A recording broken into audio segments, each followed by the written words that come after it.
ഗൗരി എന്ന രതികുമാരി. അക്ഷയ സെൻറ്ററിൽ അങ്ങനെ ഒരു സുന്ദരി കോതയെ ഞാൻ ഒട്ടും പ്രതീക്ഷിച്ചില്ല. അവളുടെ കണ്ണുകൾ എന്നെ വിളിക്കുന്ന പോലെ, അവളുടെ ചുണ്ടുകളും ആരെയും ത്രസിപ്പിക്കുന്ന അവളുടെ രൂപവും ഇപ്പോഴും എൻ്റെ മനസ്സിലുണ്ട്.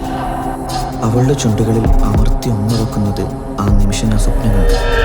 അവളുടെ കഴുത്തിലൂടെ ഒലിച്ചിറങ്ങുന്ന വിയർപ്പ് തുള്ളികളോട് പോലും എനിക്ക് വല്ലാത്ത അസൂയ തോന്നി. തിരക്ക് പിടിച്ച അവളുടെ ജോലിക്കിടയിലും അവൾ എന്നെ ശ്രദ്ധിക്കുന്നുണ്ടെന്ന് എനിക്ക് മനസ്സിലായി. ചെയ്തുകൊണ്ടിരുന്ന ജോലി മറ്റൊരാളെ ഏൽപ്പിച്ച് അവൾ എന്നെ അടുത്തേക്ക് വിളിപ്പിച്ചു. കയ്യിലിരുന്ന സർട്ടിഫിക്കറ്റിൽ കൊടുക്കുന്നതിനിടക്ക് അവളുടെ കൈകളിൽ മൃദുവായി ഞാനൊന്ന് സ്പർശിച്ചു. എൻ്റെ കണ്ണിലെ കൊതി കണ്ടെന്ന വണ്ണം സ്വർണ്ണക്കുലിസിട്ട് അവളുടെ വെണ്ണക്കൽ പാദങ്ങൾ എനിക്ക് നേരെ നീട്ടി അവളൊരു ദൃശ്യവിരുന്നൊരുക്കി. പേരിനൊരു ഹസ്ബൻഡ് ഉണ്ടെങ്കിലും അവളുടെ സൗന്ദര്യം ഇത്രമേൽ ആസ്വദിച്ചത് ഞാൻ മാത്രമായിരിക്കും. അവളുടെ ജീവിതത്തിലെ മുഖങ്ങൾ ഉണർത്താൻ ഞാൻ തന്നെ വരേണ്ടി വന്നു. അതെ, ഞാൻ വന്നു.